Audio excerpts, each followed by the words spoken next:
নেভাডায় 11,000 ভোটে এগিয়ে বাইডেন, জয় পেলেই হবেন প্রেসিডেন্ট। জর্জিয়ায় ট্রাম্প এগিয়ে থাকলেও ব্যবধান নেমেছে 2,500-এ, আবারও জালিয়াতির অভিযোগ।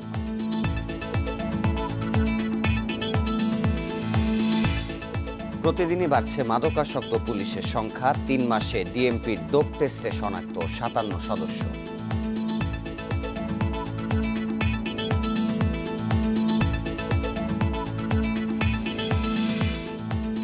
উচ্চ আদালতে কয়েক মাসে অন্তত 6টি জামিন জালিয়াতির ঘটনা। 50 মামলা করেছে সুপ্রিম কোর্ট প্রশাসন।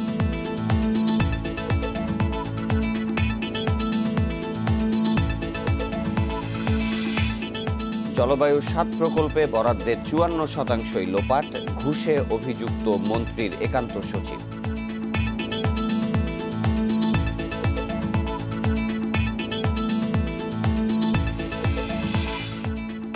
এবং কাগজ সংকটে বিনামূল্যের বই ছাপার কাজ বন্ধ। বেশ কয়েকটি বইয়ের পাণ্ডুলিপিও দেয়নি এনসিটিবি।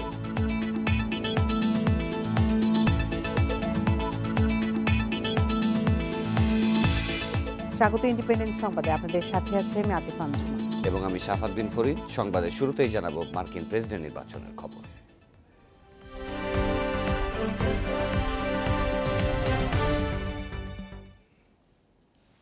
যুক্তরাষ্ট্রের প্রেসিডেন্ট নির্বাচনে চলছে শেষ মুহূর্তে নাটকীয়তা আর উত্তেজনা। ট্রাম্পের রাজ্য অ্যারিজোনা, উইসকনসিন ও মিশিগানের জয় ছিনিয়ে নেবার পর ডেমোক্রেটিক প্রার্থী জো বাইডেনের প্রেসিডেন্ট হতে দরকার আর মাত্র 6টি ইলেকটোরাল ভোট।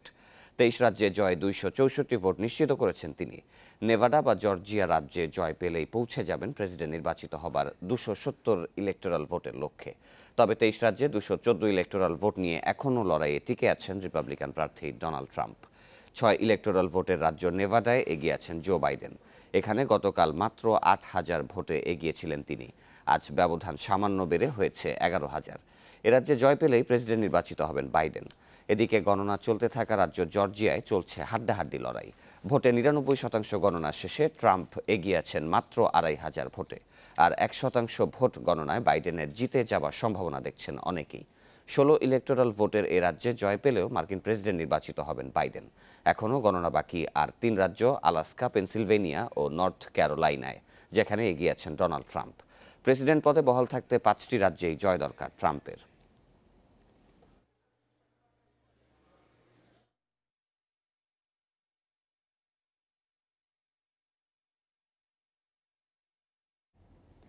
যুক্তরাষ্ট্রের প্রেসিডেন্ট নির্বাচনে আবারও কারচুপির অভিযোগ তুললেন মার্কিন প্রেসিডেন্ট ডোনাল্ড ট্রাম্প। হোয়াইট হাউসে সাংবাদিকদের সামনে ট্রাম্প বলেন, নির্বাচন সুষ্ঠু হলে তার জয়ের বিকল্প থাকতো না, কিন্তু ভোট জালিয়াতি করে তাকে হারানোর ষড়যন্ত্র করা হচ্ছে। তার দাবি, ডাকযোগে দেরিতে আসা ভোটেও ডেমোক্র্যাটরা নিজেদের স্বার্থে ব্যবহার করছে। এ সময় আবারও নিজেকে জয়ী দাবি করে আইনি লড়াই চালিয়ে যাওয়ার ঘোষণা দেন তিনি। তবে ট্রাম্পের নির্বাচনী কারচুপির অভিযোগ ভিত্তিহীন বলে মন্তব্য করেছেন পর্যবেক্ষকরা। তার রাজ্যে অবাধ সুষ্ঠু নির্বাচন হয়েছে বলে দাবি করেছেন নেভাডার অ্যাটর্নি জেনারেল। এর আগে একই দাবি করেন অন্য রাজ্যের কর্তৃপক্ষ। এদিকে আমেরিকার জনগণের প্রতি শান্ত থাকার আহ্বান জানিয়েছেন জয়ের দ্বারপ্রান্তে থাকা ডেমোক্র্যাট প্রার্থী জো বাইডেন। দেলাওয়ারে দেয়া বক্তব্যে বাইডেন বলেন, জনগণের ইচ্ছার প্রতিফলনই তারা ব্যালটে দেখিয়েছে।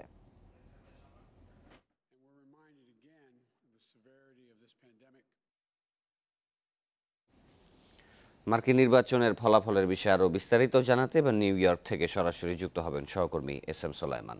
সোলাইমান, ভোটের ফল প্রকাশ নিয়ে সর্বশেষ কি তথ্য সংগ্রহ করতে পেরেছেন এই 1 ঘন্টার মধ্যে? এবং জর্জিয়ায় ব্যবধান কিছুটা কমে এসেছে, তো এই রাজ্যে কি রিপাবলিকানরাও হাতছাড়া করতে পারেন কিনা, এবং নেভাডার ফলাফলের উপরই কিন্তু নির্ভর করছে যে জো বাইডেন প্রেসিডেন্ট হতে পারবেন কিনা, তো সেখানকার সর্বশেষ তথ্য কি রয়েছে?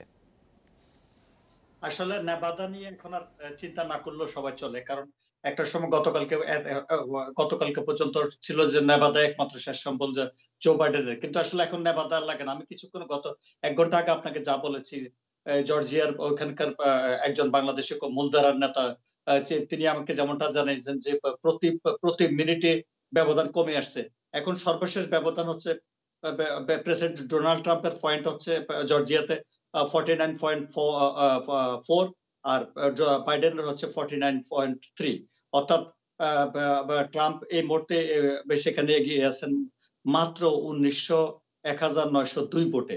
আপনি ধরে নিতে পারেন আগামী হয়তো 1 ঘন্টায় এই ব্যবধানটাও হয়তো জিরো হয়ে যেতে পারে। আরেকটা বিষয় হলো পেনসিলভেনিয়াতে যেখানে প্রেসিডেন্ট ডোনাল্ড ট্রাম্প 6 লাখ ভোটে এগিয়েছিলেন, সেখানে মাত্র এখন 42,142 ভোটে মাত্র এগিয়ে রয়েছেন। হয়তো দেখবেন যে আজকে রাত অথবা 1-2 ঘন্টার মধ্যে রাতের মধ্যে এই ব্যবধানটা হয়তো কমে সেখানে জো বাইডেন চলে আসতে পারে। সেখানে একটা স্টেট অর্থাৎ জর্জিয়া অথবা পেনসিলভেনিয়া একটা স্টেটে যদি উইন করে তাহলে সাথে সাথে জো বাইডেন তার ভিক্টরিতে চলে যেতে পারবেন। আরেকটা বিষয় আপনাকে জানিয়ে রাখি যে ইতিমধ্যে আমি আগেও বলেছি হাউস অব রিপ্রেজেন্টেটিভ কিন্তু ফুল সংখ্যাগরিষ্ঠতা পেয়ে গেছে জো বাইডেনের দল ডেমোক্রেটিক। সেখানে বা দরকার হয় 218 ভোটের, সেখানে অলরেডি 226 ভোট হয়ে গেছে এবং রিপাবলিকানের আছে মাত্র 209 ভোট। আর এছাড়া সিনেটে এখন এক ভোটে সংখ্যাগরিষ্ঠতা পেয়েছে 48 ভোট আছে সিনেটে রিপাবলিকানের এবং ডেমোক্রেটের আছে 47 ভোট। যদি পেনসিলভেনিয়া অথবা জর্জিয়া এগুলো যদি টিকে যায় তাহলে সিনেটও এবার পূর্ণ সংখ্যাগরিষ্ঠ পেয়ে যাবে জো বাইডেনের দল ডেমোক্রেট। সো আপনি যেমনটা জানেন যে এই হচ্ছে আমাদের কাছে নির্বাচনের সর্বশেষ তথ্য। নির্বাচনের সর্বশেষ তথ্য যুক্তরাষ্ট্রের নিউ ইয়র্ক থেকে জানাচ্ছিলেন সহকর্মী এস এম সোলাইমান। নির্বাচনের ফলাফলের বিষয়ে এবার আরও বিস্তারিত খবর জানাতে ফ্লোরিডা থেকে আমাদের সাথে যুক্ত হবেন সহকর্মী জাহিদ হোসেন, তার কাছে যাচ্ছি। জাহিদ, নির্বাচনে একটু আগে সোলাইমান যেমনটি বললেন যে অ্যারিজোনায় ব্যবধান বেশ কমে আসছে এবং নেভাডার ফলাফলও যদি আমরা জানতে পারি সেক্ষেত্রে 16টি ইলেকটোরাল ভোট এবং নেভাডা সহ 22টি ইলেকটোরাল ভোটে কিন্তু একটা বড় বিজয় নিশ্চিত করতে পারছেন জো বাইডেন। তো নির্বাচনের ফলাফলের বিষয়ে আর কি বিস্তারিত তথ্য রয়েছে আপনার কাছে এবং যারা জনগণ রয়েছেন তাদের প্রতিক্রিয়া সম্পর্কে জানাবেন। শাফাত, প্রথমেই বলি যে নির্বাচনের ফলাফল গণনা হচ্ছে এবং একদম খুব ধীর গতিতে এগিয়ে যাচ্ছে। তবে ট্রেন্ডটা আমরা গত 2 দিন যাবতই যেটি বলছিলাম যে প্রথম রাতের পরে থেকেই আসলে যেটা হয়েছে যে মেইল ইন ব্যালট আসার পর থেকেই জো বাইডেনের অবস্থান দৃঢ় হচ্ছে। সেই অবস্থানটি ট্রেন্ডটি এখনো জর্জিয়াতে আছে, পেনসিলভেনিয়াতে আছে। এখন জয়ের জন্য যেটা হয়েছে যে আসলে জো বাইডেনের যে কোনো একটি অঙ্গরাজ্যে জিতলে পরেই তার হয়ে যাবে, তবে সেক্ষেত্রে তার দিক থেকে কোনো সমস্যা নেই, তিনি আসলে কমফোর্টেবল সিচুয়েশনে আছেন। তবে শাফাত, একটু জানাতে চাই যে এখন যেই মানে ট্রাম্পের যে অভিযোগ সেগুলির জন্য কি ধরনের প্রস্তুতি আছে? ট্রাম্প ইতিমধ্যেই আইনগত ব্যবস্থা নেওয়ার জন্য 4টি অঙ্গরাজ্যে মামলা করেছেন এবং এটি নিয়ে নানান ধরনের আলোচনা হচ্ছে এবং মানুষের মধ্যেও প্রশ্ন আছে যে সত্যিকার অর্থেই এগুলি পুনর্গণনা হবে কিনা, ট্রাম্পের অভিযোগগুলি আদালত কিভাবে নেবেন, ট্রাম্প যেহেতু এখন ক্ষমতায় আছেন তিনি যদি ক্ষমতা না ছাড়তে যান তাহলে কি পরিস্থিতি হবে, এই ইফ হোয়াট বাট এই জিনিসগুলি নিয়েও কিন্তু চর্চা হচ্ছে। যদিও নির্বাচনের ফলাফল নিয়ে আমার মনে হয় যে এখনো পর্যন্ত নিশ্চিত হওয়া না গেলেও মোটামুটিভাবে ব্যাপারটা নিশ্চিত যে জো বাইডেন জিতে যাচ্ছেন। যে কোনো একটা হলেই হয়, পেনসিলভেনিয়া হলে তার আর কোনো সমস্যা থাকে না, পেনসিলভেনিয়া হলে পুরোপুরি হয়ে যায়। কারণ অ্যারিজোনা আপনি জানেন যে কিছু কিছু নেটওয়ার্ক তারা অ্যারিজোনাকে কল করেছে, অনেক নেটওয়ার্ক এখনো পর্যন্ত কল করেনি, ফলে সেটি যদি এখনো দোদুল্যমান রাখা হয় তাহলে পেনসিলভেনিয়া হলে পরে তার 273 হয়ে যায়, 253টা ইতিমধ্যেই আছে। যে কথা বলছিলাম যে আইনগত বিষয়গুলি কি দাঁড়াবে, আইনগত বিষয় একটা হচ্ছে ভোট পুনর্গণনার জন্য তো তিনি সুযোগ পাবেন যদি 1%-এর নিচে থাকে এবং সেটা বিভিন্ন সময়ই হতে পারে। আর দ্বিতীয় কথা হচ্ছে যদি প্রক্রিয়াটা যদি একটু বলি যে প্রত্যেকটা রাজ্যই কিন্তু আগামী ডিসেম্বরের 8 তারিখের মধ্যে, এটা এই বছরের ডেডলাইন, 8 তারিখের মধ্যে তাদের ফলাফলটা পাঠিয়ে দেবেন এবং সেই ফলাফলের উপরে ভিত্তি করে ডিসেম্বর মাসের 14 তারিখে ইলেকটোরাল কলেজ যারা নির্বাচিত হবেন প্রত্যেকটা রাজ্য থেকেই ইলেকটোরাল কলেজ হিসেবে যেই ধরেন পেনসিলভেনিয়ার 20 জন অথবা ফ্লোরিডার 29 জন তারা গিয়ে এই ভোটটা দিবে। এটা আবার চলে যাবে হাউজের কাছে, হাউস খুলে দেখবে জানুয়ারি মাসের 6 তারিখে, তারপরে 20 তারিখে ট্রান্সফার। ফলে এটা আসলে লম্বা প্রক্রিয়া, এই জিনিসগুলির উপরে নজর রাখা হবে। শেষ পর্যন্ত ডোনাল্ড ট্রাম্প এই নির্বাচনের ভোট গণনাটাকে কিভাবে দেখছেন তার উপরে নির্ভর করে। তবে একটা শেষ কথা বলে রাখি যে কখনোই এই ট্রান্সফার অফ পাওয়ার নিয়ে আমেরিকায় কোনো সমস্যা হয়নি। 1876 সালে একটু ঝামেলা হয়েছিল, সেটা অবশ্য ট্রান্সফারের 2 দিন আগেই মিটমাট হয়ে গিয়েছিল। কিন্তু যদি কোনো কারণে কোনো রাষ্ট্রপতি ক্ষমতা ছাড়তে না চায়, সেক্ষেত্রে 1947 সালের একটা আইন আছে, সেই আইন অনুযায়ী কিন্তু স্পিকারের কাছে ক্ষমতা চলে যাবে জানুয়ারির 20 তারিখে। তো এই বিষয়গুলি আসলে প্রত্যেকটাই আইনগতভাবে আছে। আমার মনে হয় যে সময় সবগুলি বিষয়ের জবাব দিয়ে দিবে। সাফা, মার্কিন নির্বাচনের ফলাফল এবং আইনি বিষয়ের জটিলতা সম্পর্কে বিস্তারিত জানাচ্ছিলেন সহকর্মী জাহিদ হাসান। এদিকে সরকার গঠনের প্রস্তুতি শুরু করেছে জো বাইডেন। এরই মধ্যে ট্রানজিশন ওয়েবসাইট চালু করে তার দল ডেমোক্র্যাট প্রার্থী। যুক্তরাষ্ট্রে নতুন প্রেসিডেন্টের কাছে শান্তিপূর্ণ ক্ষমতা হস্তান্তরে দরকার হয় প্রেসিডেন্সিয়াল ট্রানজিশন। এতে একটি বিশেষ টিম হোয়াইট হাউসের কর্মকর্তাদের সঙ্গে ক্ষমতা হস্তান্তরের কার্যক্রম পরিচালনা করে থাকে, আর সে প্রক্রিয়ার সবশেষ তথ্য দেওয়া হয় এই ওয়েবসাইটে। এখানে নিজেদের উদ্যোগ পরিকল্পনাও জানাচ্ছেন বাইডেন ও তার রানিং মেট কমলা হ্যারিস। এর মধ্যে করোনা মহামারী থেকে শুরু করে অর্থনৈতিক মন্দা, জলবায়ু পরিবর্তন ও বর্ণবাদ থেকে যুক্তরাষ্ট্রকে মুক্ত করার অঙ্গীকার করেছেন তারা।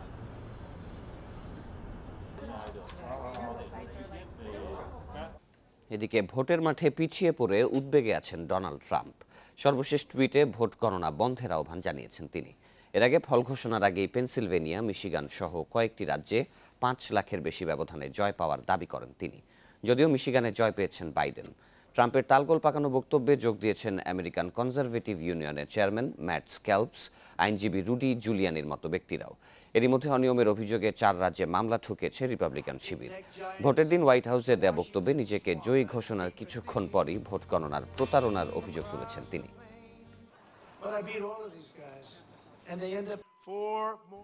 নির্বাচন পরবর্তী সহিংসতার তৃতীয় বিশ্বের আওয়াজ হলেও এবার এর আঁচ লেগেছে যুক্তরাষ্ট্র। ট্রাম্প শিবিরের ভোট গণনা বন্ধে মামলার জেরে প্রতিটি ভোটের গণনা চেয়ে সড়কে নেমেছে বাইডেন সমর্থকেরা।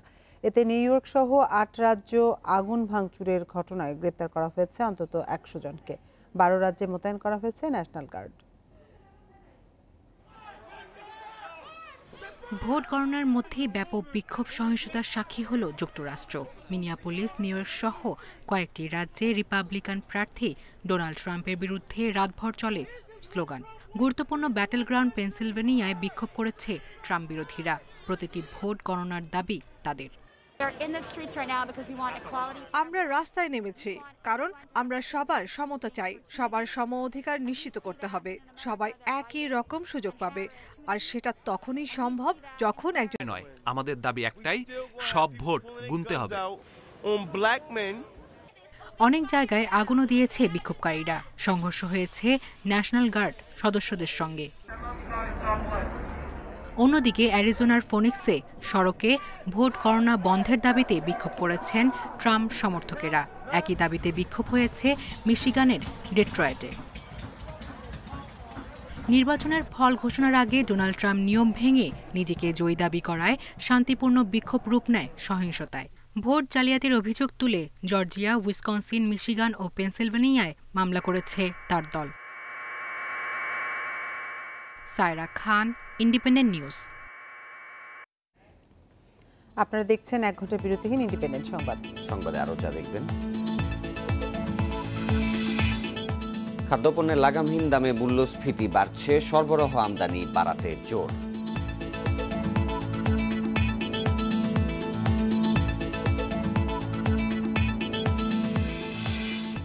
মাদক নির্মূলের দায়িত্ব যাদের, সেই পুলিশ সদস্যদের অনেকেই মাদকাসক্ত। ডোপ টেস্টে প্রতিদিনই বাড়ছে মাদকাসক্ত পুলিশ শনাক্তের সংখ্যা। গত 3 মাসে ডিএমপি 3 শতাধিক পুলিশের ডোপ টেস্টে 57 জন শনাক্ত। ডোপ টেস্টে তাদের ইয়াবা, হেরোইন, ফেন্সিডিল ও গাঁজা সেবনের প্রমাণ মিলছে। বরখাস্ত করে তাদের বিরুদ্ধে বিভাগীয় ব্যবস্থা করছে ডিএমপি। মাদকের আখড়া রাজধানীর কারওয়ান বাজারে গত জুলাইয়ে অভিযান চালায় পুলিশ। এ সময় মাদক ব্যবসায় পুলিশ সদস্যদের সম্পৃক্ততার তথ্য মেলে। তদন্তে 18 পুলিশের মাদক ব্যবসা ও সেবন প্রমাণিত হলে তাদের করা হয় বরখাস্ত।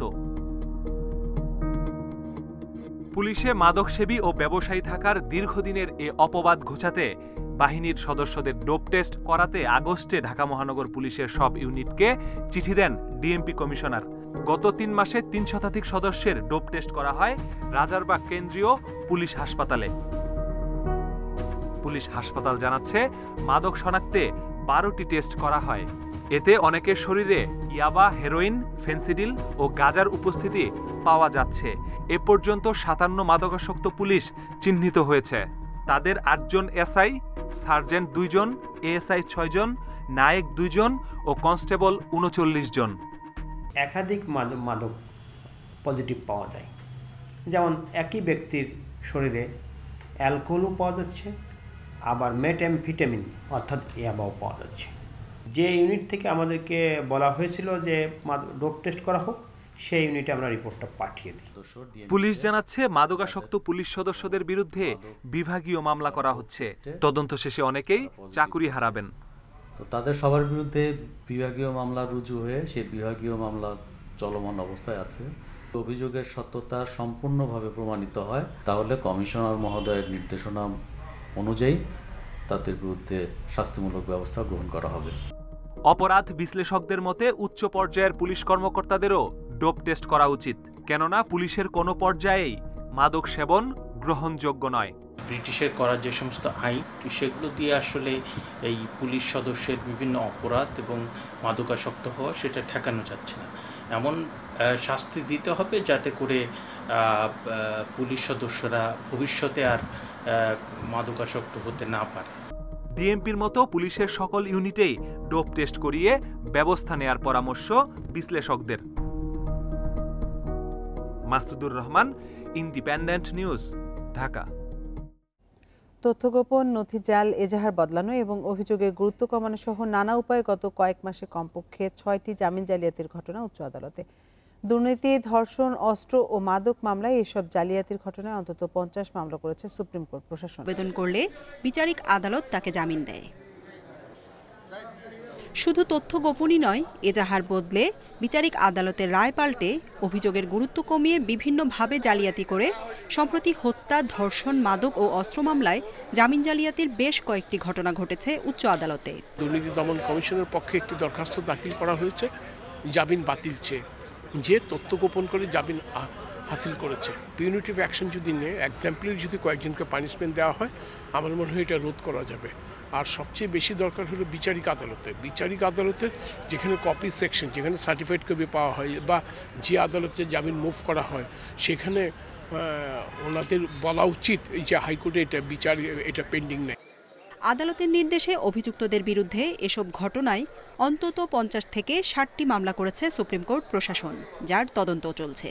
জালিয়াতির সাথে আইনজীবীদের সংশ্লিষ্টতা প্রমাণ হলে ব্যবস্থা নেওয়া হবে বলেও জানিয়েছেন রাষ্ট্রের সর্বোচ্চ আইন কর্মকর্তা। অনেকগুলো মামলা হয়েছে, এগুলো কিন্তু বাই দিস টাইম এগুলো কিন্তু ইনকোয়ারি হচ্ছে এবং কিছু চার্জশিট জমা দিছে, বিচারও আরম্ভ হয়ে গেছে এবং এগুলো শাস্তি হবে। আপনি কিছুদিন আগে যখন ঢাকা জজ কোর্টে একটা কয়েকজনের বিচার হয়, ওদের শাস্তিও হয়েছে।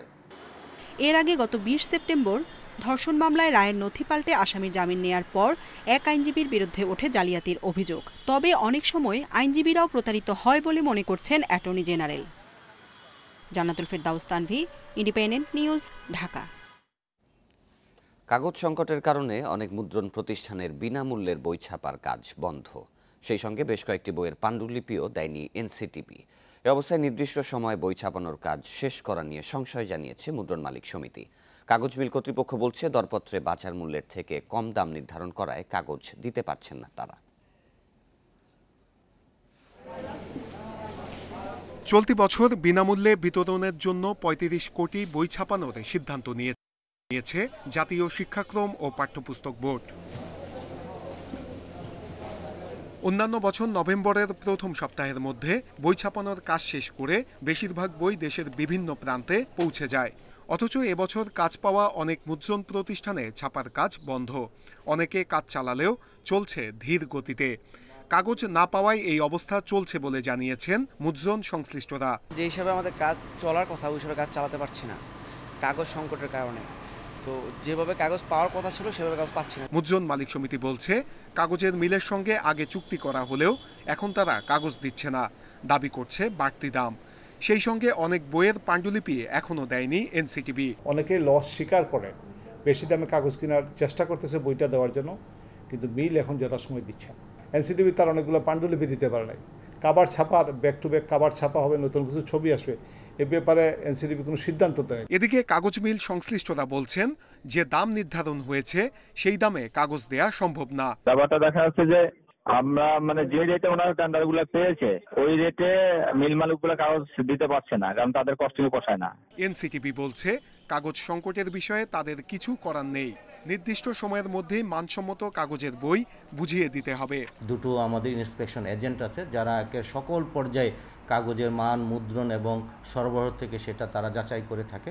আমাদের মনিটরিং টিম আছে যারা এগুলো তদারকি করে থাকে, এবং আমরা কখনোই নিম্নমানের কাগজ দিয়ে বই ছাপাবে সেটা আমরা গ্রহণ করব না। এদিকে দরপত্রে কাগজের দাম কম দেখিয়ে কয়েকটি প্রতিষ্ঠান কাজ নেয় এখন এই সংকট তৈরি হয়েছে। এদের অনেকে নিম্নমানের কাগজ ছাড়ানোর চেষ্টা করলে আটকে দিয়েছে এনসিটিবি। সংশ্লিষ্টরা বলছেন একদিকে যেমন বইয়ের কাগজের মান কঠোরভাবে নিশ্চিত করতে হবে, অন্যদিকে কাগজ পাওয়া নিয়ে যে সংকট সৃষ্টি হয়েছে সেটির দ্রুত সমাধান করতে হবে, যাতে করে নির্দিষ্ট সময়ে শিক্ষার্থীদের হাতে নতুন বই পৌঁছে দেয়া সম্ভব হয়। নূরে আলম, ইন্ডিপেন্ডেন্ট নিউজ, ঢাকা। আগামী জানুয়ারিতেই দেশে আসছে যুক্তরাজ্যের অক্সফোর্ড ইউনিভার্সিটির তৈরি 3 কোটি ডোজ করোনার টিকা। ভারতের সিরাম ইনস্টিটিউট, বেক্সিমকো ফার্মা ও স্বাস্থ্য মন্ত্রণালয়ের ত্রিপাক্ষিক চুক্তি শেষে এমন আশার কথা জানান স্বাস্থ্যমন্ত্রী জাহিদ মালেক। এ সময় বেক্সিমকো ফার্মার ব্যবস্থাপনা পরিচালক নাজমুল হাসান পাপন জানান, অক্সফোর্ডের টিকা নিরাপদ, কার্যকর ও সাশ্রয়ী। সচিবালয়ে স্বাস্থ্য মন্ত্রণালয়ের সভাকক্ষে ভারতের serum institute of India private limited এবং বেক্সিমকো ফার্মাসিউটিক্যালস লিমিটেডের সঙ্গে সমঝোতা স্মারক সই করে স্বাস্থ্য মন্ত্রণালয়। এ সময় উপস্থিত ছিলেন স্বাস্থ্যমন্ত্রী জাহিদ মালেক। স্বাস্থ্যমন্ত্রী জানান, সেরাম ইনস্টিটিউট বাংলাদেশকে প্রাথমিকভাবে 3 কোটি ডোজ করোনার টিকা দেবে। এই হিসেবে প্রথম ধাপে 1.5 কোটি মানুষকে টিকা দেওয়া সম্ভব হবে। এরপর প্রতি মাসে 50 লাখ ডোজ টিকা দেবে সিরাম। একজনকে 28 দিনের ব্যবধানে 2 ডোজ টিকা দেওয়া হবে। প্রতি ডোজের দাম পড়বে $5 বা প্রায় 450 টাকা। আমরা সরাসরি সিরামের কাছ থেকেই এটা ক্রয় করছি।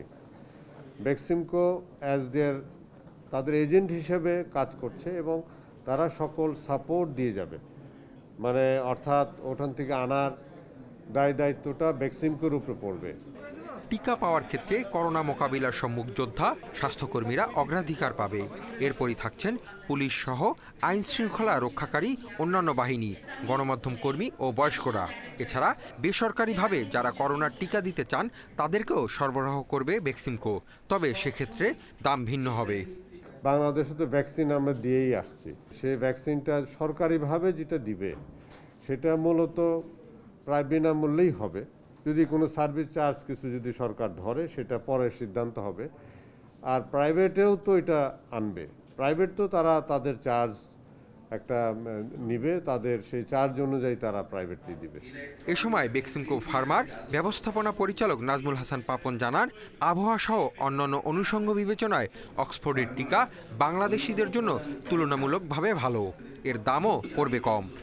এই ভ্যাকসিনটা আমাদের এক্সিস্টিং যে সিস্টেমটা আছে ইপিআই প্রোগ্রামের মাধ্যমে সরকারের, এটাতে যেরকম টেম্পারেচার কোল্ড চেইন মেনটেন করতে হয়, এটাও তাই লাগে। সো এটা আমাদের জন্য মাচ বেটার অপশন।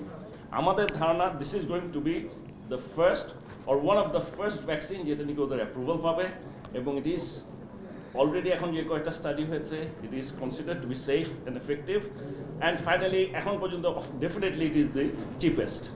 বিশ্ববাজারে অনুমোদন পাওয়ার সঙ্গে সঙ্গেই দেশে অক্সফোর্ডের করোনা টিকা প্রাপ্তির আশা করছে Beximco pharmaceuticals limited. Hasib Mahmud Shah, independent News, Dhaka. দেশে এই প্রথম পছন্দ মতো বিভিন্ন দামের প্যাকেজ কিনে টেলিভিশন দেখার সুবিধা দিচ্ছে আকাশ ডিটিএইচ। ভালো মানের ছবি ও সেবার কারণে অল্প সময়ে গ্রাহকদের কাছে থেকে ব্যাপক সাড়া মিলছে বলে জানিয়েছে কর্তৃপক্ষ। টেলিভিশনের ঝকঝকে ছবি দেখার নতুন অভিজ্ঞতায় খুশি গ্রাহকরাও। গত বছর মে মাসে যাত্রা শুরুর পর থেকেই গ্রাহকদের কাছে জনপ্রিয়তা পেতে শুরু করেছে উন্নত প্রযুক্তির টেলিভিশন সংযোগ আকাশ ডিটিএইচ। এখন আর নিরুপায় হয়ে গতানুগতিক কেবল সংযোগের মাধ্যমে টেলিভিশন দেখতে হচ্ছে না গ্রাহকদের। বঙ্গবন্ধু স্যাটেলাইটের মাধ্যমে নিখুঁত পর্দায় টেলিভিশনে মিলছে উন্নত মানের ছবি ও শব্দ। আকাশের সেবা বলতে গেলে কারণ হচ্ছে কোনো নয়েজ নেই, সিগন্যালে কোনো নয়েজ নেই। আমি এইচডি কোয়ালিটির হচ্ছে ছবিগুলো দেখতে পাচ্ছি। আগে যখন ডিশ ছিল তখন হঠাৎ আটকে যেত, কিছু হতো, সাউন্ড আসতো না, তখন আকাশ নেওয়ার পর এখন পারফেক্ট সাউন্ড, একদম এইচডি সবকিছুই আসছে। শুরুতে ৬,৫০০ টাকা হলেও এখন আকাশ ডিটিএইচ এর রেগুলার সংযোগ ৪,৪৯৯ টাকা। এছাড়া বেসিক সংযোগে এককালীন খরচ ৩,৯৯৯ টাকা। প্রতি মাসে ৩৯৯ টাকার আকাশ স্ট্যান্ডার্ড প্যাকেজে থাকছে ৪২টি এইচডি সহ ১২০টির বেশি চ্যানেল এবং ২৪৯ টাকার লাইট প্যাকেজে থাকছে ২০টির বেশি এইচডি সহ ৭০টি চ্যানেল। আমার ওয়াইফ উনি বিকাশ করে দিচ্ছেন আমার সাবস্ক্রাইবার নাম্বারটা দিয়ে, সাথে সাথে চলে আসছে, আমার বাইরে থেকে টেনশন করতে হচ্ছে না, বাসায় টিভি বন্ধ। আকাশ কর্তৃপক্ষ জানায় দেশের সব জায়গায় গ্রাহকদের একই মানের সেবা নিশ্চিত করা হচ্ছে। অনলাইনে ছাড়াও কল সেন্টারের মাধ্যমে ২৪ ঘন্টা সেবা পাচ্ছেন গ্রাহকরা। আমি একমাত্র অপারেটর যেখানে কাস্টমারকে একটা চয়েস দিই, একটা না মাল্টিপল চয়েস দিই। আমাদের বেশ কিছু স্যাশে প্যাক আছে, হ্যাঁ, তো আমরা বলি যে আপনি যদি লাইট নেন আপনি ওটার সাথে একটা অ্যাড করে নিতে পারেন, একটা এডিশনাল প্যাকেজ, হ্যাঁ, দিয়ে তারপরে কিন্তু ওনার খরচটা কিন্তু আমার ৩৯৯ থেকে কম থাকে। তো ওনাকে আমি ফোর্স করছি না আমার সব কিছু দেখতে হবে। তার দাবি সরকারের অনুমতি নিয়েই চ্যানেল সম্প্রচারে স্বচ্ছতা নিশ্চিত করা হচ্ছে। পাইরেসি রোধে সচেতনতা বাড়ানোর আহ্বান জানান তিনি। রাইট ওনারের যদি পারমিশন না থাকে আমি যদি দেখাই তাহলে রাইট ওনারের সাথে আমি পাইরেসি করে আমি নিয়ে আসছি। অনেক চ্যানেল দেখা যায় যে যেগুলো সরকারের অনুমোদিত না, সেই চ্যানেলগুলো ব্রডকাস্ট হয়ে যাচ্ছে। সো আমরা যেটা করছি, আমাদের প্রতিজ্ঞা হলো আমরা একদম ন্যায়ভাবে আমরা লিগ্যাল কন্টেন্ট দেখাবো এবং সরকারি অনুমোদিত কন্টেন্টটাই দেখাবো। সারা দেশে ৮,০০০ বিক্রেতার কাছ থেকে খুব সহজেই আকাশ ডিটিএইচ কিনতে পারছেন গ্রাহকরা। Sajjad Hossain, independent News, Dhaka. ৪ বছরেও গাইবান্ধার ৩ সাঁওতাল হত্যার বিচার শুরু হয়নি। গেল ফেব্রুয়ারিতে মামলার তদন্ত প্রতিবেদন দেওয়ার কথা থাকলেও এখনও শেষ হয়নি বলছে সিআইডি। এদিকে অভাব অনটনের মধ্যেও বিচারের দাবিতে আন্দোলন চালিয়ে যাচ্ছেন সাঁওতালপল্লীর ক্ষুব্ধ বাসিন্দারা। ২০১৬ সালের ৬ নভেম্বর গাইবান্ধার গোবিন্দগঞ্জে রংপুর সুগার মিলের জমি থেকে সাঁওতালদের উচ্ছেদ নিয়ে বিরোধের জেরে ঘটে সংঘর্ষ। আগুন দেয়া হয় সাঁওতালপল্লীর বাড়িঘরে। নিহত হন শ্যামল হেমব্রম, মঙ্গল মার্ডি ও রমেশ টুডু। এ ঘটনায় সাবেক এমপি, ইউপি চেয়ারম্যান, ইউএনও, থানার ওসি এবং সুগার মিলের এমডি সহ ৩৩ জনের বিরুদ্ধে মামলা করেন সাঁওতাল নেতা থমাস হেমব্রম। কিন্তু পিবিআই প্রভাবশালী ১১ জনের নাম বাদ দিয়ে আদালতে অভিযোগপত্র দিলে তা প্রত্যাখ্যান করে নারাজি পিটিশন দেন আরেক সাঁওতাল নেতা ফিলিমন বাসকে। এরপর সিআইডিকে আবার তদন্ত করে গত ফেব্রুয়ারিতে প্রতিবেদন দেওয়ার নির্দেশ দেয় আদালত। এতদিনেও তা জমা না হওয়ায় ক্ষুব্ধ সাঁওতাল নেতারা।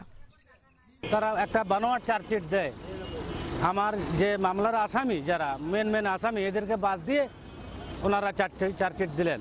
তার প্রেক্ষিতে আমি নারাজি করেছি।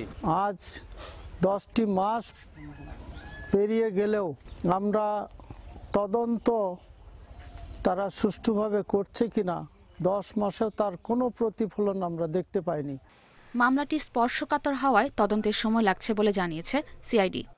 খুবই চাঞ্চল্যকর মামলা এবং হাইকোর্টের রিট ছিল, তার প্রেক্ষিতে পিবিআই তদন্ত প্রতিবেদন জমা দিয়েছে। পরবর্তীতে যখন আদালতে নারাজি হয় তারপর আমাদের কাছে আসছে। মূলত এখন মামলাটি তদন্তাধীন আছে, আমরা চেষ্টা করতেছি খুব শীঘ্রই এটা নিষ্পত্তি করার জন্য। এদিকে আলোচিত ওই জমিতে ফেরত যেতে ও ৩ জন নিহতের বিচার চেয়ে নানা কর্মসূচি চালিয়ে যাচ্ছেন সাঁওতালরা। প্রভাবশালীদের হুমকির মুখে মানবেতর জীবনযাপন করতে হচ্ছে বলে অভিযোগ তাদের। তবে স্থানীয় প্রশাসন বলছে বিভিন্নভাবে সহায়তা দেয়া হচ্ছে। Independent news desk. নিষেধাজ্ঞার পর থেকে বাজারে আবারও পাওয়া যাচ্ছে ছোট বড় নানা আকারের ইলিশ, যদিও দাম কিছুটা বাড়তি বলছেন ক্রেতারা। ইলিশের বাজার বিক্রি সম্পর্কে আরও বিস্তারিত জানাতে এবার কারওয়ান বাজার থেকে যুক্ত হবেন সহকর্মী শাহিদ আহমেদ। শাহিদ, কেজি প্রতি ইলিশ এখন কত টাকায় বিক্রি করা হচ্ছে এবং ক্রেতা সাধারণ এ বিষয়ে আর কি বলছেন? দেখুন, ঠিক এই মুহূর্তে আমি আছি রাজধানী কারওয়ান বাজারে মাছের যে পাইকারি আড়ত, সেখানে সকাল থেকে আমি এখানে দেখেছি আসলে ক্রেতা বিক্রেতা হাক ডাকে যে বোঝা যাচ্ছে যে ইলিশের যে আগমনী বার্তা এবং 22 দিন নিষেধাজ্ঞার পরে বাজারে যে ইলিশ পাওয়া যাচ্ছে এবং মানুষের মধ্যে একটা কেনার আগ্রহ সেটা কিন্তু লক্ষ্য করা যায়। ঠিক এই মুহূর্তে চিত্র যদি আমি আপনাকে দেখাই, ঠিক দেখুন যদিও এখন 9:30 বেশি বাজে, অর্থাৎ এই পাইকারি বাজারে বিক্রিটা শুরু হয় মূলত সকাল থেকে। এখন এটা প্রায় শেষের দিকে। আর দামের বিষয়টা আপনি যেটা বলছেন সেক্ষেত্রে দামের নিয়ে একটা মিশ্র প্রতিক্রিয়া আছে। কিছু কাস্টমার বলছে যে দামটা আগের মতো আছে, স্বাভাবিক আছে, আবার অনেকে বলছে দামটা একটু বেশি। দামটা যদি আপনাকে বলা হয় যে 1 কেজি আকারের ইলিশ বিক্রি হচ্ছে 700 থেকে 750 টাকা কেজি দরে, আর যেগুলো 600-700 গ্রামের আকার ইলিশ সেগুলো বিক্রি হচ্ছে 600 থেকে 650 টাকা কেজি। অর্থাৎ বড় ইলিশও কিন্তু আছে, 1 কেজি 600-700 গ্রামের ইলিশও কিন্তু সেগুলো 800 থেকে 900 টাকা কেজি দরে বিক্রি হচ্ছে। আর আরেকটি বিষয় লক্ষ্য করা যায়, সরকার যে 22 দিন নিষেধাজ্ঞা নিয়েছিল মাইলি সংরক্ষণ এবং জাটকা নিধন যে কর্মসূচি, সেটা একটা সফলতা অর্জন করেছে বলে মৎস্য অধিদপ্তরের দাবি। এবং তারা যেটা বলছে যে এবছর তারা প্রায় 4 লাখ মেট্রিক টন যে রপ্তানি আহরণের লক্ষ্যমাত্রা নির্ধারণ করেছে, সেই বিষয়টিকে সামনে রেখে তারা বলছে এটা সফল। কিন্তু বাজারে কিন্তু এর সাথে খুব একটা মিল লক্ষ্য করা যাচ্ছে না। কারণ আমি যতটুকু দেখেছি যে সকাল থেকে যে বাজারে বড় মাছের সাথে ছোট ইলিশ অর্থাৎ জাটকাও কিন্তু বিক্রি হচ্ছে। সেই ছোট আকারে অর্থাৎ 200-300 গ্রামের ইলিশও কিন্তু বিক্রি হচ্ছে, সেগুলো 250 থেকে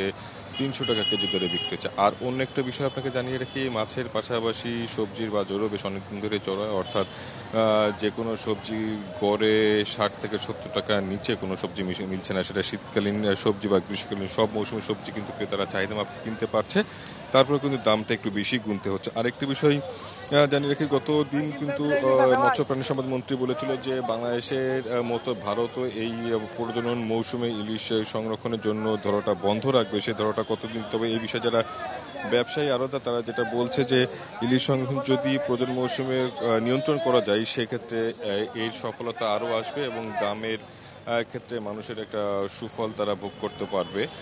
এখন এই 22 দিনের নিষেধাজ্ঞা হওয়ার পরে যে শুরু হয়েছে এবং এটা, তবে ব্যবসায়ীরা বলছেন যে পুরো দমে মাছের বাজারটা জমতে আরও সপ্তাহখানেক সময় লাগবে। অর্থাৎ অন্য অঞ্চল, সব অঞ্চল থেকে ইলিশ আসতে আরও বেশ কিছুদিন সময় লাগবে। এখন মূলত যেগুলো আছে সেগুলো ঢাকার আশেপাশে যেসব আহরণ ক্ষেত্র সেখান থেকে আসছে, এবং এর আগে যে হিমাগারে মাছটা ছিল সেই হিমাগারের ফ্রিজিং মাছটাও কিন্তু বাজারে পাওয়া যাচ্ছে। তবে সব কিছু মিলে যদি এক কথা বলা যায় সেক্ষেত্রে সাপ্তাহিক ছুটির দিনে ক্রেতাদের অন্য পণ্য থেকে ইলিশ মাছ কেনার প্রতি ঝোঁকটা বেশি। পাশাপাশি দাম নিয়ে মিশ্র প্রতিক্রিয়া থাকলেও সবজির বাজার নিয়ে ক্রেতাদের অভিযোগ যে কোনো প্রকারের সবজি তুলনামূলক বেশি দাম দিয়ে কিনতে হচ্ছে। বাজার নিয়ন্ত্রণে সরকার যত প্রকার হুঁশিয়ারির দিক না কেন সেগুলো কাগজে কলমে আটকে আছে, বাস্তবে কিন্তু খুব একটা প্রতিফলন লক্ষ্য করা যাচ্ছে। কীভাবে আরও শক্তভাবে বাজারটা মনিটরিং করা যায় সেই দাবিটা জানিয়েছে মূলত যারা বাজারে আসা ক্রেতা ভোক্তা সাধারণ। মূলত সরবরাহের যে বিষয়টা বলছিলেন, আমরা তো ইলিশের খবর জানাচ্ছিলাম এবং নিত্য যে অন্যান্য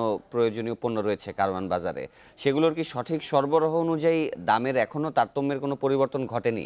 আর এই অভিযানের যে কথা বলছিলেন সেটি কি আজকে হওয়ার কোনো কথা আছে কিনা?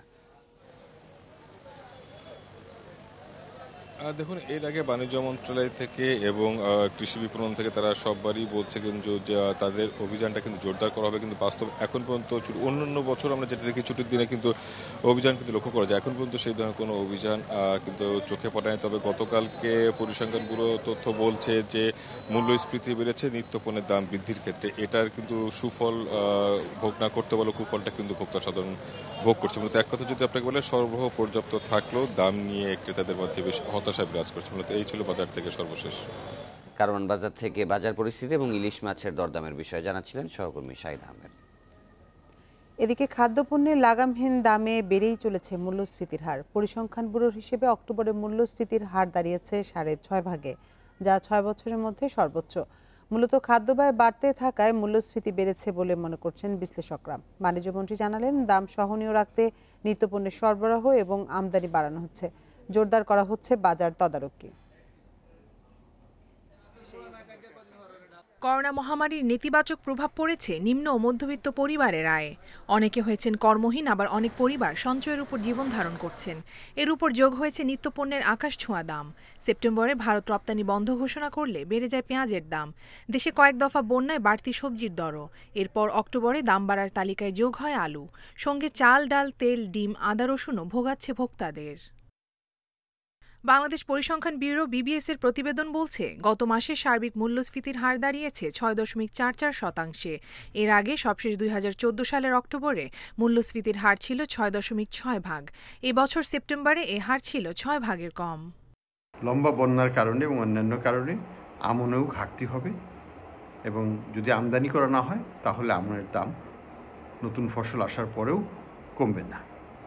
এবং সবজির বাজারে হয়তো মাসখানিকের মধ্যে আমরা শীতের সবজি দেখতে পারবো এবং মূল্যের পতন ঘটবে, কিন্তু অন্যান্য পণ্য যেমন পেঁয়াজ বা আলু সেখানে কিন্তু সহজে দাম কমবে না। বিবিএস এর তথ্য অনুযায়ী গ্রাম ও শহর দুই ক্ষেত্রে খাদ্য মূল্যস্ফীতির হার বেড়েছে। নিত্যপণ্যের বাড়তি দামই মূল্যস্ফীতির হার বাড়ার মূল কারণ বলছেন বিশ্লেষকরা। আমরা যদি দেখি এক্ষেত্রে খাদ্য মূল্যস্ফীতি মূল কারণ, এবং খাদ্য মূল্যস্ফীতির দিকে যদি তাকাই তাহলে কিছু নিত্য প্রয়োজনীয় দ্রব্যের দাম বেড়ে যাওয়ার কারণে মূলত এই মূল্যস্ফীতিটি হয়েছে। বাণিজ্য মন্ত্রী জানান, বাজারে নজরদারি বাড়ানোর মাধ্যমে নিত্যপণ্যের দাম সহনীয় রাখার চেষ্টা করছে সরকার। জিনিসপত্রের দামটা কমানো গেলে হয়তো মূল্যস্ফীতিটা কমবে। আমরা তো যেটা বিশেষ করে আলুতে বেড়েছিল, পেঁয়াজটা তো মোটামুটি কন্ট্রোলের মধ্যে আনা গেছে। এখন এই চেষ্টা করছি আমরা জিনিসপত্রের দাম একটু কমানোর জন্য। করোনায় আয় কমে যাওয়ায় পোশাক, ফার্নিচার সহ অন্যান্য বিলাসী পণ্যের চাহিদা কমছে, ফলে কমেছে খাদ্য বহির্ভূত মূল্যস্ফীতির হার। কপ্তিয়া মুমতাহানা, ইন্ডিপেন্ডেন্ট নিউজ, ঢাকা। জলবায়ু পরিবর্তন প্রশমন খাতে 7টি প্রকল্পে মোট বরাদ্দের 54%ই লোপাট হয়েছে বলে দাবি টিআইবির। বনায়ন ও সোলার প্যানেল স্থাপনের কাজ পেতে সাবেক এক মন্ত্রীর একান্ত সচিবকে 10% ঘুষ দিতে হয়েছে বলেও জানায় সংস্থাটি। বৃহস্পতিবার ভার্চুয়াল সংবাদ সম্মেলনে দাবি করা হয়, প্রকল্পে অনিয়ম জেনেও সরকারের পক্ষ থেকে নেওয়া হয়নি কোনো ব্যবস্থা। জলবায়ু পরিবর্তনের বিরূপ প্রভাবে বন্যা, খরায় শস্য উৎপাদনে মারাত্মক ক্ষতির মুখে পড়তে যাচ্ছে বিশ্বের বিভিন্ন দেশ। জলবায়ু পরিবর্তনের এ প্রভাবের ক্ষেত্রে সবচেয়ে বেশি ঝুঁকিতে রয়েছে আফ্রিকা মহাদেশ। বিভিন্ন সংস্থার জরিপ বলছে, আর্থিক ক্ষতির ঝুঁকিতে থাকা দেশের তালিকায় বাংলাদেশ রয়েছে 4র্থ অবস্থানে। ক্ষয়ক্ষতি রোধে 2010 থেকে জুন 2020 পর্যন্ত দেশের বিভিন্ন এলাকায় বনায়ন ও সোলার প্যানেল স্থাপন সহ 173টি প্রকল্প নেয় সরকার। এসব প্রকল্পের 7টির উপর জরিপ চালিয়ে অনিয়ম দুর্নীতির তথ্য পায় টিআইবি। ভার্চুয়াল সংবাদ সম্মেলনে তুলে ধরা হয় জরিপের এ ফল। প্রত্যেকটি চারার জন্য প্রকল্প প্রস্তাবনায় সুনির্দিষ্টভাবে 205 টাকা করে বরাদ্দ করা হয়েছিল এবং প্রকল্প প্রস্তাবনায় প্রত্যেকটি চারার সাথে একটি খাঁচা থাকার কথা সুনির্দিষ্টভাবে উল্লেখ ছিল, যার কিছুই বাস্তবায়নের সাথে আমরা মিল দেখতে পাইনি। টিআইবি নির্বাহী পরিচালক দাবি করেন, এসব প্রকল্পে শুধু লাভবান হচ্ছে প্রভাবশালী মহল। স্থানীয়ভাবে প্রকল্পের যে চাহিদা বা গুরুত্ব বিবেচনা না করে রাজনৈতিক বিবেচনায় প্রকল্প প্রণীত হচ্ছে, অনুমোদন করা হচ্ছে এবং বাস্তবায়ন করা হচ্ছে, এবং এর ফলে একদিকে আর্থিক অপচয় হচ্ছে, প্রশমনে বাস্তব কোনো সুফল আমরা পাচ্ছি না, এবং এক শ্রেণীর প্রভাবশালী মহল লাভসুবা যারা বিভিন্নভাবে প্রভাবশালী দেশের সাথে সংযুক্ত, তারাই লাভবান হচ্ছেন অনিয়ম, দুর্নীতি এবং অনেক ক্ষেত্রে প্রতারণার মাধ্যমে। সেটা চিত্র আপনারা দেখেছেন। ক্ষতি মোকাবিলায় প্রয়োজনীয় তহবিল সংগ্রহে সরকারের সক্রিয় ভূমিকা নেই বলেও দাবি করে সংস্থাটি। পরিবেশগত এনভায়রনমেন্টাল ডিপ্লোমেসি বলা হয়, সেই ক্ষেত্রে বাংলাদেশ প্রাথমিক পর্যায়ে যে ধরনের সাফল্য এবং যে অবদান রেখে সুনাম অর্জন করেছিল, সেই সুনাম কিন্তু এবং অবদান ক্ষুণ্ণ হতে চলছে আমাদের বিপরীতমুখী অবস্থানের কারণে। জলবায়ু ট্রাস্ট তহবিল ব্যবহার নীতিমালা 2012 লঙ্ঘন বিষয়ে সুনির্দিষ্ট শাস্তির বিধান ও নীতিমালা সংশোধন সহ 5 দফা সুপারিশও করে টিআইবি। মাহমুদ শরীফ, ইন্ডিপেন্ডেন্ট নিউজ, ঢাকা। নৌবাহিনীকে আধুনিক, দক্ষ, শক্তিশালী বাহিনী হিসেবে গড়ে তুলতে বাস্তবমুখী পরিকল্পনা নিয়ে সরকার কাজ করছে বলে জানিয়েছেন প্রধানমন্ত্রী শেখ হাসিনা। গতকাল দুপুরে নৌবাহিনীর নতুন 5টি জাহাজের কমিশনিং অনুষ্ঠানে এই কথা জানান তিনি। পরে প্রধানমন্ত্রী দেশের সমুদ্র সম্পদ সঠিকভাবে আহরণ ও কাজে লাগানোর লক্ষ্য নিয়ে সরকার কাজ করছে বলেও জানান। প্রতিটি যুদ্ধ জাহাজ দেশের নৌবাহিনীর বহরে যুক্ত হলো নতুন আরও 5টি জাহাজ। জাহাজগুলো হলো ওমর ফারুক, আবু উবাইদা, প্রত্যাশা, দর্শক ও তল্লাশি।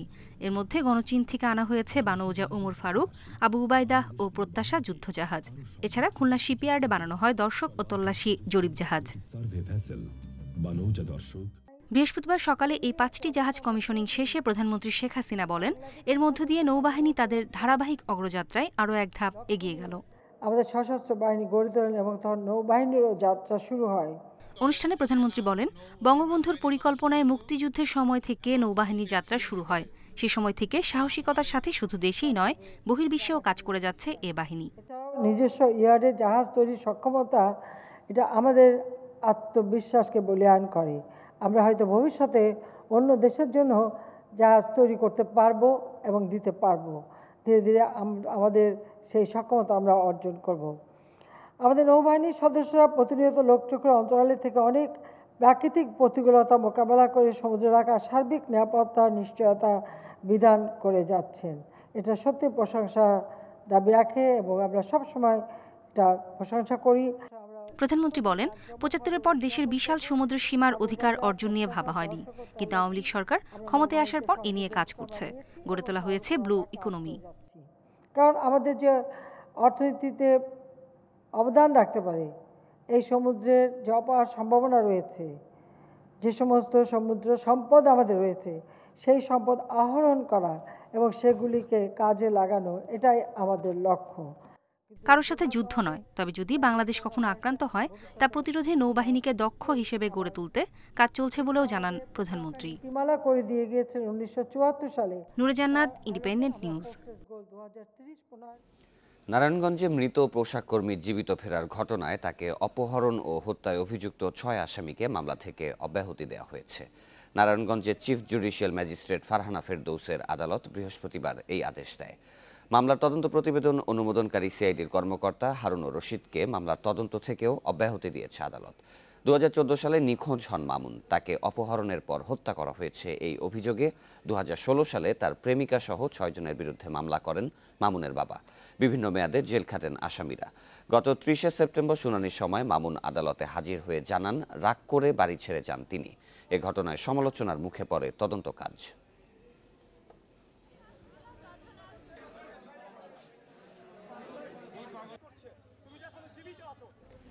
দেশে করোনায় আরও ১৭ জনের মৃত্যু হয়েছে। এর মধ্যে পুরুষ ১৪ ও নারী ৩ জন। এ নিয়ে মোট প্রাণহানি হল ৬,০২১ জনের। ১১৪টি ল্যাবে ২৪ ঘন্টায় ১৫,২২৫ নমুনা পরীক্ষায় করোনা শনাক্ত হয়েছে ১,৮৪২ জনের। পরীক্ষা বিবেচনায় শনাক্তের হার ১২.১০%। বৃহস্পতিবার স্বাস্থ্য অধিদপ্তরের বিজ্ঞপ্তিতে জানানো হয়, দেশে মোট করোনা আক্রান্তের সংখ্যা দাঁড়ালো ৪,১৬,০০৬ জনে। সুস্থ হয়েছেন আরও ১,৮৯১ জন। এ নিয়ে মোট সুস্থ ৩,৩৩,৫৮৮ জন।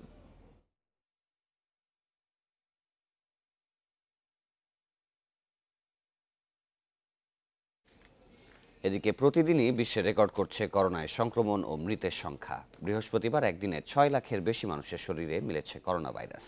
করোনা মহামারী শুরুর পর একদিনে এই শনাক্ত সর্বোচ্চ। নতুন করে প্রাণহানি ৮,৫০০-এর বেশি। এ নিয়ে বিশ্বে করোনায় আক্রান্ত ছাড়ালো 4,90,00,000 আর মৃতের সংখ্যা 12,38,000-এর বেশি। একদিনে বিশ্বের সবচেয়ে বেশি আক্রান্ত ও মৃত্যু হয়েছে যুক্তরাষ্ট্রে। নতুন করে শনাক্ত হয়েছে 1,15,000-এর বেশি, যা দেশটিতে একদিনে সর্বোচ্চ। নতুন রেকর্ড হয়েছে দ্বিতীয় ধাপে সংক্রমণের শিকার ইউরোপের অনেক দেশেও। বৃহস্পতিবার ফ্রান্সে ৫৮,০০০ করোনা রোগী শনাক্ত হয়েছে, যা এ পর্যন্ত দেশটিতে একদিনে সর্বোচ্চ।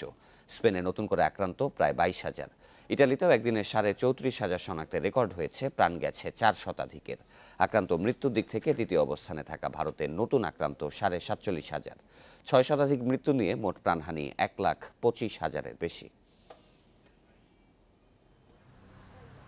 নির্বাচন পর্ব শেষ, এবার অপেক্ষা মাঠের লড়াইয়ের। যুক্তরাষ্ট্র থেকে রাতে দেশে ফিরেছেন সাকিব আল হাসান।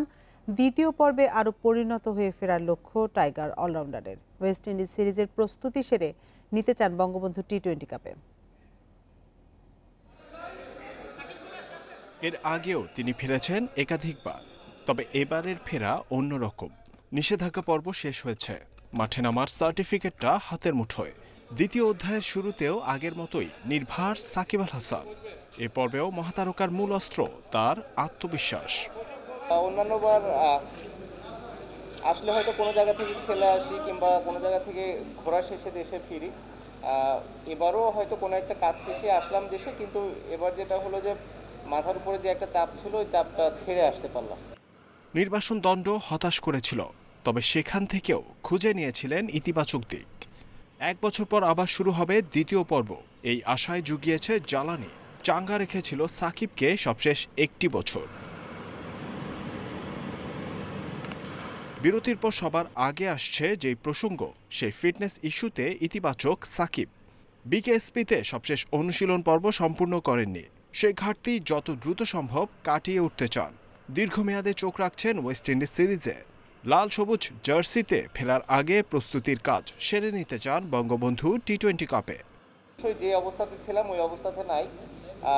তারপরে মাঝখানে আসলে যখন ট্রেনিং করছিলাম তখন আবার ভালো একটা অবস্থানে চলে এসেছিলাম। এই 1 মাস যদি গ্যাপ না দিত হয়তো বেশ ভালো একটা অবস্থায় থাকতাম। সামনে ওয়েস্ট ইন্ডিজের আসার কথা আছে, তো সেই দিক থেকে প্রস্তুতি হিসাবে নিতে গেলে এই টুর্নামেন্টই একমাত্র জায়গা আছে যেখানে সব প্লেয়ারই ইনফ্যাক্ট প্রস্তুতিটা নিতে পারবে। 14 বছরের ক্যারিয়ারে যা যা হয়নি সব চ্যালেঞ্জ জিততে চান দ্বিতীয় পর্বে। তবে তার আগে গুরুত্ব দিচ্ছেন আত্ম উপলব্ধিতে। দ্বিতীয় পর্বে অপেক্ষা এখন অন্যরকম সাকিবের। আমি ভোটার না ভাই, আমি দেশের ভোটার। জহিরুল ইসলাম, ইন্ডিপেন্ডেন্ট নিউজ, ঢাকা। ক্রিকেটে এবার জানাবো আইপিএল এর খবর। আইপিএল এ ফাইনালে উঠেছে মুম্বাই ইন্ডিয়ান্স। প্রথম কোয়ালিফায়ারে দিল্লি ক্যাপিটালসকে হারিয়েছে 57 রানে। মুম্বাইতে 201 রানের জবাবে 143 রানে থামে দিল্লি। টসে হেরে ব্যাটিংয়ে নেমে শুরুতেই অধিনায়ক রোহিত শর্মাকে হারায় মুম্বাই। রোহিতকে গোল্ডেন ডাকে ফেরান আশ্বিন। তবে আরেক ওপেনার ডিকক ছিলেন দারুণ ছন্দে। 25 বলে 40 রান করেন এই প্রোটিয়া ব্যাটসম্যান। এরপর সূর্যকুমার আর ঈশানের 50 দলকে বড় সংগ্রহের পথে রাখে। শেষ দিকে হার্দিক পান্ডিয়ার ঝোড়ো ইনিংসে 200 রানে চ্যালেঞ্জিং টোটাল গড়ে মুম্বাই। বড় টার্গেটে ব্যাট করতে নেমে নড়বড়ে শুরু দিল্লির। বোল্ট ও বুমরার বোলিং তোপে 0 রানেই হারায় 3 উইকেট। পৃথ্বী ও রাহানের পর ধাওয়ানো ফেরেন রানের খাতা খোলার আগেই। চাপ বাড়িয়ে গেছেন শ্রেয়াস আইয়ার ও ঋষভ পান্ত।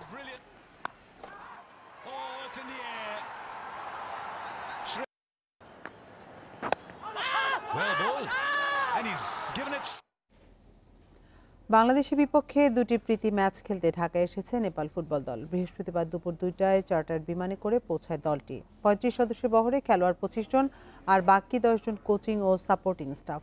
3 দিনের কোয়ারেন্টিনে থাকবে পুরো দল। এরপর শুরু করবে অনুশীলন। 13 ও 17 নভেম্বর বঙ্গবন্ধু জাতীয় স্টেডিয়ামে বাংলাদেশের বিপক্ষে 2টি প্রীতি ম্যাচ খেলবে নেপাল। ঢাকার উদ্দেশ্যে রওনা হওয়ার আগের দিন নেপাল স্কোয়াডের 2 খেলোয়াড় করোনা পজিটিভ হন। এর আগে দলটির ক্যাম্পে আরও 4 ফুটবলার কোভিড আক্রান্ত হয়েছিল।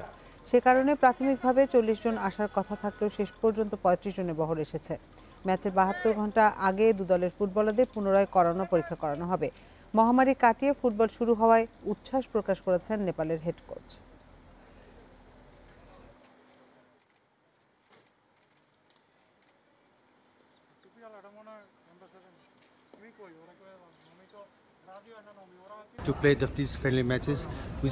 প্রীতি ম্যাচ দিয়ে অনেকদিন পর খেলায় ফিরছি আমরা। বাংলাদেশ ও নেপাল 2 দলের জন্যই এটি দারুণ ব্যাপার। বিশ্বকাপ বাছাই পর্বের লড়াই প্রীতি ম্যাচের অভিজ্ঞতা কাজে দিবে। খেলায় হারজিত নিয়ে ভাবছি না। লম্বা বিরতির পর ফুটবলাররা যেন ভালো পারফর্ম করতে পারে সেদিকে গুরুত্ব দিচ্ছি। এই ছিল 1 ঘন্টা বিরতিহীন ইন্ডিপেন্ডেন্ট সংবাদের আজকের আয়োজন। ইন্ডিপেন্ডেন্ট টেলিভিশনের সব খবর আরও বিস্তারিত জানতে চোখ রাখুন ফেসবুক, ইউটিউব এবং টুইটারে। ধন্যবাদ সবাইকে।